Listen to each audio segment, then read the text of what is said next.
Bonjour et bienvenue à l'émission Chrétien comme Christ. Le thème de notre émission aujourd'hui est « Marcher avec Dieu ». Alors Christine, tu as un exemple à nous lire de Hénoch. Hénoch, que l'on retrouve dans Hébreux chapitre 11 et au verset 5. Il nous est dit « Par la foi, Hénoch fut enlevé pour qu'il ne vit pas la mort, et il ne fut pas trouvé parce que Dieu l'avait enlevé. Car, avant son enlèvement, il a reçu le témoignage d'avoir plu à Dieu. » Et je crois que, voilà, ce qui se passe, c'est que Hénoch, il est le 7e après Adam. Et là, je trouve extraordinaire que cet homme a plu à Dieu au point que Dieu l'a enlevé sans qu'il voie la mort. Oui, c'est un personnage dont on ne parle pas beaucoup Non, c'est vrai. dans la Bible. Hein. On a quelques versets dans Hébreux, puis quelques versets dans Genèse, mais c'est tout. Il n'est pas resté très longtemps, en fait. Mais c'est intéressant parce que on a quelques versets dans Genèse, et puis on le retrouve dans Hébreux 11 qui cite tous les héros de la foi, tous ces personnages qui ont marqué l'histoire. Quelqu'un dont on n'a quasiment pas parlé quelque part dans le récit biblique, eh bien, se retrouve dans les stars, on va dire, de la foi.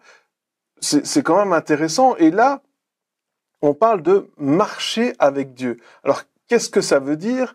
Il est dit aussi que par la foi, Hénoch fut enlevé. Qu'est-ce que ça veut dire? Comment? Non, c'est vrai, par la foi, Hénoch fut enlevé. Mais comment? Qu'est-ce qui s'est passé? D'abord, c'est quoi marcher avec Dieu, déjà? Alors, on a plusieurs exemples dans la Bible où des personnages, après Hénoch, vont marcher avec Dieu, hein, notamment Abraham, Moïse, etc., Isaac, Jacob, qui vont marcher avec Dieu. Et je me souviens de ce que l'un d'eux disait, « Si tu viens pas avec moi, j'irai pas ». Donc, on voit que il y a cette proximité de la vie, de la relation avec Dieu. Et il semble ici que Hénoch avait une telle intimité avec Dieu qu'ils marchaient ensemble. Et ça me fait penser à Adam et Ève, où Dieu venait dans le jardin pour marcher, faire une marche avec lui dans le jardin et parler l'un à l'autre. Et Hénoch avait vécu ce genre de choses où Dieu venait et ils marchaient ensemble et ils parlaient ensemble. En tout cas, c'est ce que ça laisse supposer dans cette relation de marcher avec Dieu. Marcher avec Dieu, si moi je marche avec Christine, mon épouse, on va marcher ensemble sur le même chemin, dans la même direction, on va se mettre d'accord, on va être d'accord pour dire les mêmes choses dans le sens où notre vie va continuer comme ça. Et Hénoch avait cette relation, encore une fois, d'intimité avec Dieu, et c'est pour ça qu'il est écrit qu'il a marché avec Dieu. Il avait une telle confiance en Dieu, et Dieu avait une telle confiance en lui. Il y avait cette relation, cette communion, cette connotation de marcher avec Dieu. Ouais, donc si je comprends bien, marcher avec Dieu, c'est plus loin, ça va plus loin que juste une rencontre. C'est-à-dire que quand on a une rencontre avec une personne, on a un face-à-face, on a un rendez-vous, on a un dîner, on a, je sais pas moi, un rendez-vous d'affaires, peu importe, et on a un dialogue, un face-à-face, on se rencontre, on se parle un petit peu, et puis on se sépare, on se quitte, et puis voilà, prochaine fois. C'est fait, on verra ensemble, on verra plus tard. Et là, on parle de marcher, donc c'est toi-même, tu l'as dit, ça va plus loin en fait. Oui. C'est vraiment du jour après jour, c'est pas, je vais pas voir pour savoir ce que je peux en tirer ou avoir parce que j'ai une requête particulière. Hein, souvent, lorsqu'on voit Dieu, on voit Dieu comme le roi des rois, Seigneur des seigneurs, qui il est, mais c'est comme si, quand on va le voir, on a une requête, et puis on va lui demander quelque chose, il nous le donne, et puis merci beaucoup, au revoir, et à bientôt. Mais là, on est dans une autre relation. Oui, quand on marche côte à côte, hein, comme Pierre le disait, on se parle pendant la marche. Hein, ou bien on regarde dans la même direction et puis on avance, mais on se parle, on communique. Et vraiment, on voit que Hénoch communiquer avec Dieu et ça allait dans les deux sens. Ils se parlent comme des amis en fait, c'est ça. Hein, il y avait pas, c'est comme s'il n'y avait pas de barrière parce que il était agréable à Dieu. Il a reçu aussi ce témoignage qu'il a plu à Dieu. Et ça, la vie d'Hénoch était conduite par Dieu lui-même, toute sa vie en fait. Oui, mais pourtant Hénoch était dans un contexte où il y avait une séparation entre Dieu et les hommes. Oui. Où à cause du péché d'Adam et Ève, eh bien, cette communion avec Dieu avait été brisée quelque part. Hein. Donc, ils avaient plus accès au jardin, mais au-delà de ça, il y avait un froid quand même. Oui. Si on regarde un petit peu les précédents, c'est pas top. Et ceux qui suivent, c'est encore pire. Donc, il y avait quand même, c'était brisé quelque part. Ouais. Il n'a pas été élevé dans un environnement où les gens l'encourageaient à marcher avec Dieu. Alors, on sait bien sûr que Enoch a connu Adam, donc Adam était toujours vivant. Lorsque, oui, il avait 622 ans quand il est né. Hein, voilà. Un petit peu vieux, mais il a encore vécu plus de 300 ans après. Voilà, donc quelque part presque jusqu'à la fin de la vie d'Enoch. Oui, hein, finalement. oui. Et donc Adam, il a pu peut-être lui dire, écoute, tu vois, quand j'étais jeune, il y a 600 ans, j'ai connu Dieu, etc. Peut-être qu'il lui a raconté. Et peut-être que Enoch s'est dit, ça, c'est pas une fatalité, parce que je suis sûr qu'Adam lui a dit, c'est fini maintenant. C'est terminé. Il y a eu une cassure. Il n'y a plus la même relation. C'est plus la même chose. C'est foutu. Voilà. Et Enoch s'est dit, Dieu est pas comme ça. Il a dû se dire quelque part, parce qu'il est dit que Enoch, il a vécu avant, hein, donc 65 ans. Ensuite, elle a eu un enfant. Oui, Mathusalem. Et après, il a marché avec Dieu.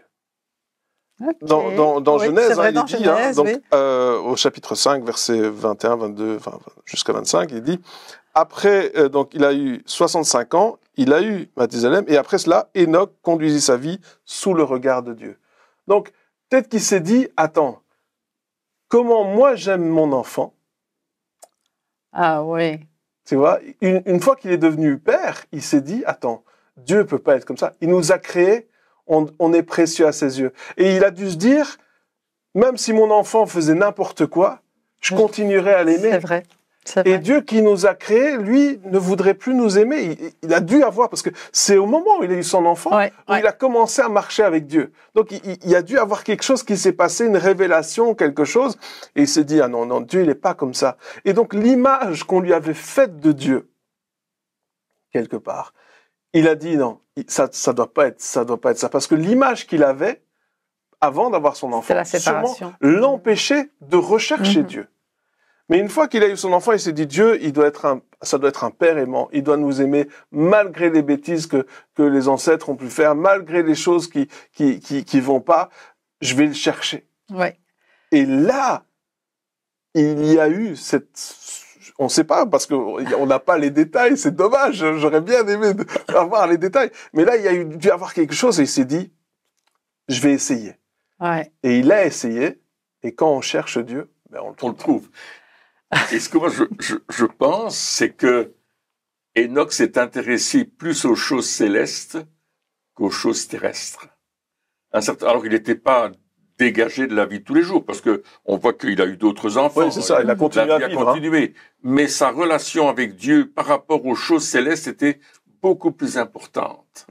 Et il y a deux manières de marcher avec Dieu, selon moi. Une manière de marcher d'une façon terrestre, au jour le jour, et on en parlait dans l'émission précédente, je vais donner des choses à Dieu dans l'espoir de recevoir quelque chose, etc. C'est la manière terrestre de marcher. Et là, on revient encore à Caïn et Abel, hein, la manière de marcher d'une façon terrestre. Et puis, il y a la façon céleste, où je m'affectionne aux choses de Dieu, je m'affectionne aux choses qui sont dans les lieux célestes. Et je pense que la marche d'Enoch avec Dieu, c'était cette marche par rapport à toute la réalité du Créateur, de Dieu le Créateur, de celui qui a créé l'univers. Et Enoch a eu cette relation avec lui qu'à un certain moment, il pouvait plus rester sur la terre, parce qu'il était tellement dans le ciel qu'à un certain moment, il s'est retrouvé là-haut avec Dieu. Dieu l'a pris parce que il a plu à Dieu, il a fait plaisir, son attitude a fait plaisir à Dieu. Et nous sommes appelés à avoir cette attitude qu'avait Enoch, qui, bien qu'il vivait sur la terre et qu'il s'occupait des choses matérielles pour sa famille, il avait aussi cette connaissance des choses célestes, cette relation avec le céleste, le surnaturel, et à un certain moment, il est resté dans le surnaturel. C'était trop grand, c'est trop beau. Dieu l'a pris. Dieu l'a dit, mais écoute, tu vas pas rester plus longtemps là, tu es avec moi, quoi. Et ça nous fait penser à l'enlèvement. On parle souvent de l'enlèvement dans la Bible. Si on marche proche de Dieu, à un certain moment, il y aura cet enlèvement qui va venir. Dieu va enlever son Église qui sera sans ride, sans défaut. On a vraiment cette image d'un Enoch qui malgré tout marche sur la terre, l'Église qui vit sur la terre, mais qui s'intéresse aux choses célestes et qui dit je veux être plus dans le céleste que dans le terrestre. Je vais être plus là-haut dans la présence de Dieu parce que je sais que Dieu va faire quelque chose sur la terre quand moi je suis en relation avec lui dans les choses célestes. Et c'est ce que l'apôtre Paul va nous dire tout au long de ses épîtres, où il va nous dire que par la foi, dans ce que Dieu fait, dans ce que Dieu a créé, on va vraiment vivre quelque chose de profond. Donc, à nous de nous tourner beaucoup plus vers les choses célestes et de recevoir ce que Dieu a à nous dire, parce que là, il y a vraiment un miracle qui se passe. Amen. Amen. Amen. Et d'ailleurs, une des portes d'entrée, c'est la parole de Dieu. Parce que c'est pas la parole de n'importe qui, c'est la parole du Créateur. Et la parole, elle crée. La parole de Dieu, elle crée. Quand tu cites la parole de Dieu, elle crée quelque chose. La Bible dit qu'elle est vivante, qu'elle est efficace, qu'elle est plus tranchante qu'une épée de tranchant, qu'elle pénètre jusque dans notre âme. Alléluia, c'est extraordinaire. C'est merveilleux. Alors, oui, les choses célestes, la parole de Dieu, ce sont les choses célestes qui viennent sur la terre. Ésaïe 55, il dit que la parole de Dieu ne retourne pas à lui sans avoir produit ce pourquoi elle a été envoyée. Mais c'est extraordinaire.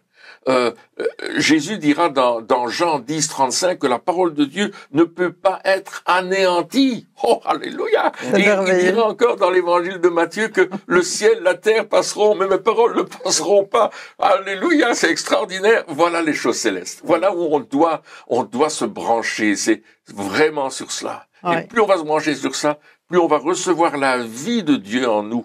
Plus on va recevoir sa vie. Enoch a reçu la vie de Dieu dans sa vie. C'était beaucoup plus que la vie terrestre, la vie humaine, de la reproduction qu'on fait pour avoir des enfants, etc. Pour parler simplement, bien sûr, la naissance, la création de la naissance. Mais c'était vraiment cette onction de relation avec Dieu qui, waouh, tout d'un coup. En fait, Jésus, il disait que nous sommes dans le monde, mais nous ne sommes pas du monde. Et Enoch est vraiment cet exemple de quelqu'un qui vivait dans le monde, mais qui n'était pas du monde. Exactement. On a parlé de ça avec Abel la fois passée, qui vraiment était un enfant du royaume. Et Enoch, comme tu le disais, il y a eu des générations entre Adam et Enoch dont on ne parle pas dans Hébreux 11, où on ne voit pas des gens de foi comme Enoch l'était.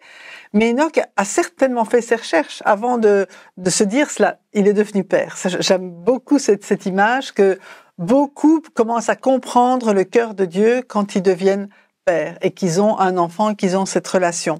Mais c'est ce qui s'est passé avec Enoch, et probablement qu'il a interrogé Adam, et qu'Adam lui a expliqué tout ce que Dieu avait fait pour eux. Le jardin, comment était le jardin avant, ce jardin. Cette relation qu'ils avaient avec Dieu. Cette relation, mais tout ce que Dieu avait déjà créé avant par amour. Si tu veux, tous les actes d'amour que Dieu avait déjà accomplis pour l'humanité, et la relation, effectivement, où Dieu venait dans le jardin chaque soir, vraiment pour avoir cette relation de cœur à cœur, et pour dire, OK, il y a la terre, mais il y a le ciel, et il y a ce contact entre les deux. Et ce qui est dit de Jésus, c'est qu'un jour, il va réunir le ciel et la terre vont être réunis. Le ciel sur la terre, mais la terre au ciel. Il y aura plus ce décalage, il y aura plus ce mur, je vais dire, entre le ciel et la terre. Et Enoch vivait déjà ça. On verra Jacob plus tard avec l'échelle de Jacob, mais déjà Enoch était à la fois, comme tu le disais très bien, au ciel et sur la terre. Il était à la fois avec Dieu et il ne vivait pas une vie désincarnée. Et ça, je crois que c'est quand même important, parce que de savoir qu'on peut très bien marcher avec Dieu tout en ayant les pieds sur terre et en accomplissant sur terre les œuvres que Dieu a préparées d'avance pour nous. Mais pour connaître cela, il faut marcher avec Dieu pour savoir, OK, Seigneur, c'est quoi les œuvres que tu as préparées pour moi aujourd'hui? Comment est-ce qu'on peut les accomplir ensemble? Parce que dans chaque chose, Dieu a préparé, puis Dieu est avec nous, puis le Saint-Esprit est avec nous pour accomplir ces choses, mais elles ont leur source dans le ciel et dans la volonté de Dieu. Et si Enoch a plu à Dieu, c'est qu'il a marché dans les voies que Dieu avait aussi préparées pour lui. Wow. Oui, puis ce qui est intéressant aussi, c'est que donc là, on est au verset 5, mais au verset 3 donc de Hébreux 11, on voit, attention, il y a des choses célestes, il y a des choses invisibles. Au verset 4, on dit, faites attention à l'attitude que vous avez, à offrir un sacrifice avec la foi, etc. Et au verset 5, on se dit, bon d'accord, mais alors comment je fais pour avoir cette bonne attitude? Comment je fais pour avoir les yeux au ciel, la bonne attitude, etc. Et là, il est dit, marchez, apprenez à marcher. Parce que il est dit quand même que Enoch a marché avec Dieu ou a vécu donc en faisant la volonté de Dieu pendant 300 ans. Ouais. Donc ça s'est pas fait du jour au lendemain. Il s'est pas dit, ah oui, à partir de maintenant, je marche avec Dieu, et 3 jours plus tard, Dieu l'a enlevé au ciel. Non, non.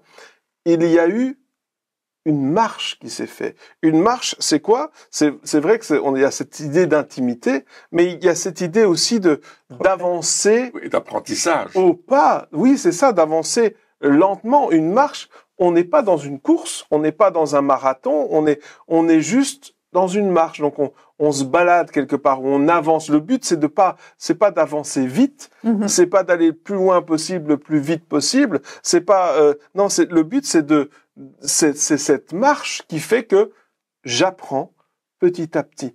Et ça aussi, ce concept d'apprendre, c'est important parce que nous, on aimerait avoir une révélation. Et dès qu'on a cette révélation, pouf, ça y est, on le sait, on passe à la suite. Non, tu as une révélation, Enoch a une révélation, et si je pouvais marcher avec Dieu comme Adam a marché avec Dieu, et si je pouvais connaître Dieu comme Adam a connu Dieu, et si il y avait encore un espoir, il a dû se dire ça, et il a fait quoi? Il a commencé un cheminement. Et nous sommes tous en cheminement. Et pourquoi c'est important de le savoir? Eh bien, comme ça, j'arrête de mettre la pression, j'arrête d'avoir une culpabilité parce que je suis pas au niveau de X ou Y, parce que lui, il est plus loin que moi. Non, je suis dans une marche avec Dieu. J'avance. Le principal, c'est pas d'être arrivé, c'est d'avancer.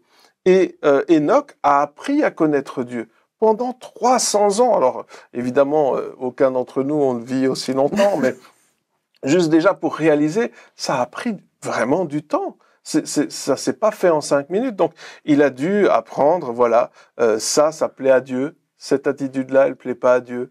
Les paroles que j'ai dit là, c'était bien. Celle-là, c'est pas bien. Cette manière de prier là, c'est bien. Cette manière, c'est pas... Enfin, voilà, il y a eu tout ce cheminement.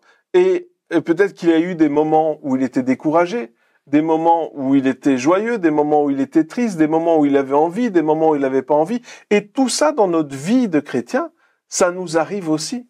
On n'est pas des super-héros et on est toujours de bonne humeur et on dit toujours les bonnes paroles et on fait toujours les bons choix. On voudrait bien. Hein. C'est faux. Il y a personne qui fait ça. Aucun ministère. Celui qui vous dit ça, c'est un menteur. Donc il fait quelque chose de mal. Donc, non mais c'est ça. Et là, vous dire, mais j'apprends à marcher avec Dieu. Et à un certain moment, dans cette marche avec Dieu, un certain moment, Dieu a dit, bon, allez, là, t'as compris, maintenant je te garde, je te rends plus, tu restes avec moi et c'est tout. Parce qu'il était là, il l'a gardé. C'est pas que il a été juste enlevé à ce moment-là, c'est que je suis sûr que Enoch, il allait au ciel. Comment? Je sais pas. Il avait des expériences avec Dieu. Comment? Je sais pas. Il est dit qu'il marchait avec Dieu. Ça veut dire quoi exactement? On sait pas trop. Enfin, je veux dire, encore une fois, on a qu'un petit verset. C'est difficile d'extrapoler, mais comment ça se passait, je sais pas. Est-ce que tout d'un coup il était enlevé, il disparaissait et puis il réapparaissait 3-4 jours plus tard? On sait pas non plus. C'est pas écrit. C'est pas écrit, on sait pas. Mais on sait qu'il y avait cette marche. Donc ça veut dire que si c'est écrit qu'il y avait la marche avec Dieu, c'est que d'autres ont pu témoigner de ce fait. Oui. Ils ont pas dû dire, ah oui, Enoch, il aimait bien Dieu. Non, ils ont dit, Enoch marche avec Dieu. Donc il y a eu ce témoignage de cette réalité qui était fait. C'est une réalité surnaturelle. Oui, tout à fait. Tout à fait. Mais ma grand-mère avait 2 sœurs. Donc, elles étaient 3 femmes, quoi. Et souvent, on allait à la campagne. Je promenais ma grand-mère, j'allais avec les deux sœurs, on allait à la campagne.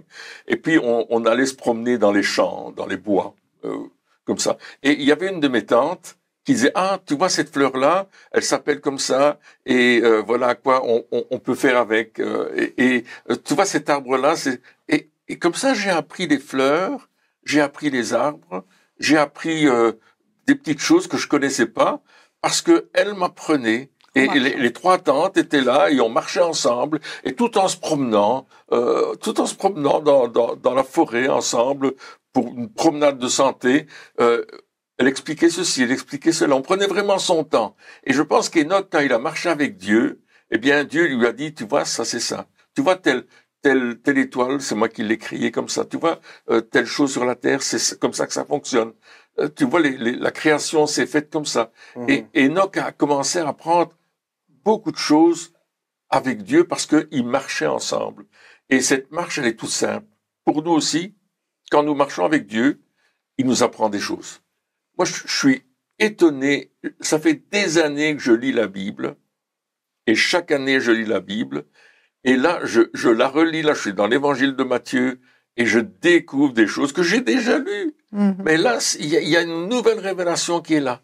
Et Dieu me parle de choses toutes simples. Mais je dis, waouh, écoute ça, là, il faut que j'approfondisse. Là, il faut que j'aille plus loin. Il faut que je cherche les versets qui vont avec. Il faut que je comprenne dans la prière ce que tu me dis. Et quelque chose que tu me donnes à moi de comprendre aujourd'hui. Et c'est comme ça qu'on marche avec Dieu. On va dans sa parole, on lit la parole, on prie selon la parole, on fait des décrets, des déclarations en accord avec la parole. Et on laisse cette parole nous pénétrer. Et Dieu marche avec nous aujourd'hui parce que le Saint-Esprit, la personne de Dieu, le Saint-Esprit, nous révèle les choses. Je vous enseignerai, je vous rappellerai tout ce que je vous enseignais, je vais vous dire les choses à venir. Il y a cette communion avec le ciel, cette relation. C'est pour ça que le Saint-Esprit est venu. Pour nous amener à avoir cette relation comme Enoch avait une relation tellement proche de Dieu que nous aussi on peut avoir cette relation à travers la personne du Saint-Esprit. Aujourd'hui encore, au XXIe siècle, on peut vivre cela. Alors, c'est pas seulement Enoch qui a des milliers d'années, c'est nous aujourd'hui. Maintenant, on peut le faire et on peut demander au Saint-Esprit de nous aider à vivre cette relation, cette révélation, cette nouvelle compréhension des choses que j'ai déjà peut-être lues, relues, entendu prêcher, mais tout d'un coup, il y a quelque chose de nouveau qui me concerne et qui va m'aider à marcher mieux avec Dieu. Ouais. Et ça, quelles que soient les circonstances extérieures, quelle que soit l'attitude des gens qui nous entourent, parce que Enoch c'était quand même quelqu'un d'exceptionnel à son époque. On verra plus tard qu'il n'est pas très loin de Noé. Là, il n'est pas très loin du moment où Dieu a dit c'est fini avec le péché sur la terre. Donc déjà à ce moment-là, il y avait vraiment beaucoup de péché autour de lui. Mais Enoch ne s'est pas laissé influencer par cette attitude. Il ne s'est vraiment pas laissé influencer par l'esprit du monde parce qu'il était, je veux dire, collé à Dieu. Il était beaucoup plus dans la présence de Dieu que dans la présence des gens du monde. Et tu disais, sûrement des gens l'ont vu, mais il y a déjà ses enfants qui l'ont vu. Il y a Mathusalem, les autres qui ont vu son attitude et qui ont pu témoigner plus tard. Je suis sûr qu'ils ont eu des contacts justement avec Noé. Peut-être déjà lui était peut-être encore en vie quand Noé est né aussi. Mais voilà, il y a eu cette attitude, ce témoignage vivant, au moins à la maison, de cette marche avec Dieu et la façon dont il a enseigné ses enfants. Oui, et puis ça a influencé Noé, forcément. Oui, tout à fait. Mais c'est ça aussi qui est intéressant, c'est de voir que il y avait donc cette marche avec Dieu, et comme tu le disais, quand tu étais avec tes tantes, tu n'allais pas en disant, ok, je passe du temps avec vous, maintenant, qu'est-ce que vous allez me donner je viens vous voir pour ça. Non, c'était ton plaisir. Pour le fait de passer du temps ensemble. Et là, encore une fois, dans notre attitude avec Dieu, est-ce que c'est cette attitude-là que nous avons, ou est-ce que on a cette attitude de dire, ok, si je prie, c'est pour obtenir ça. Si je prie, c'est parce que j'ai besoin de ça.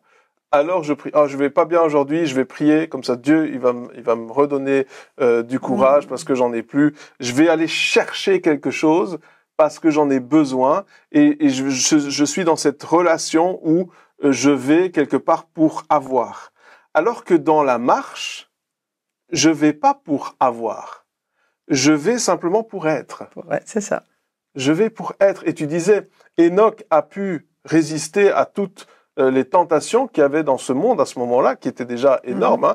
Mais il a pu résister, pas parce qu'il a fait des efforts pour résister, mais parce qu'il a fait des efforts pour être avec. Et ce qui est extraordinaire, c'est que Enoch a témoigné de ce qu'il vivait. En tout cas, il était un influenceur pour son époque. On aime beaucoup. Oula, quel mot moderne. Un vrai bon. Il a influencé les gens autour de lui, parce qu'on parle de lui, ça veut dire que il était connu. Il était connu pour avoir cette marche avec Dieu. Il était connu pour vivre ces choses. Donc, automatiquement, il a parlé de cela autour de lui. Il n'a pas seulement vécu quelque chose pour lui tout seul, mais il l'a aussi donné aux autres, il leur a aussi donné envie. Et comme on disait, il y a eu des gens qui sont sûrement tournés vers Dieu à cause d'Enoch, parce que Enoch vivait avec Dieu, il marchait avec lui. Et puis le témoignage d'enlèvement. Et le témoignage d'enlèvement. Les gens ont vu, il était là, il n'est plus là. Ça se remarque quand même. Ah mais quand même, quelqu'un disait, on remarque la valeur d'une personne quand elle n'est plus là. Ouais. Oui, et puis il est pas dit, Enoch a disparu, non, ou Enoch s'est perdu et est mort quelque part. Non, c'est Enoch a été enlevé, on l'atteste, on l'affirme, il était là et puis il n'était plus là. C'est Dieu qui l'a pris, c'est pas possible autrement. Ils ont probablement vu comme on a vu Élie être enlevé dans un char. Ça, ouais. Donc il y a quelque chose qui était visible puisque c'était connu. C'était connu du temps d'Enoch. Hein. Il était enlevé. D'un coup, il est parti. Ou alors il est monté au ciel comme ça. On ne sait pas. Directement. Et ça, c'est vraiment Dieu qui l'a pris. C'est ça. Et ça, c'est magnifique. Mais le fait, c'est qu'il a plu à Dieu et il a marché avec Dieu. Ça. Et dans notre vie de tous les jours, notre but, ça doit être de pouvoir marcher avec Dieu, d'aller plus loin que de cette relation demande-réception, aller passer au-delà. Si on pense que c'est ça que Dieu veut, alors c'est une partie, ça fait partie, bien sûr. Hein, il y a demandé, vous recevrez, tout ça. Donc ça fait partie, mais c'est comme si Dieu dit, est-ce que je suis juste là pour ça, pour répondre à tes prières? Ou est-ce que tu veux pas passer un peu de temps avec moi? Et tu verras ce qui se passera quand tu passeras du temps avec moi. Parce qu'il y a une influence qui se fait, hein, quand on passe du temps avec une personne, on est influencé par cette personne. Et c'est ce dont nous avons besoin. Marcher avec Dieu, ça veut dire être influencé par Dieu. Et c'est ce que Dieu veut pour nous, que nous soyons influencés par Dieu. Alors, c'est à nous de faire cette démarche pour marcher avec lui. Amen. Eh bien, chers amis, merci encore de nous avoir suivis pour cette émission. Et puis, on se retrouve très bientôt pour la suite. Au revoir.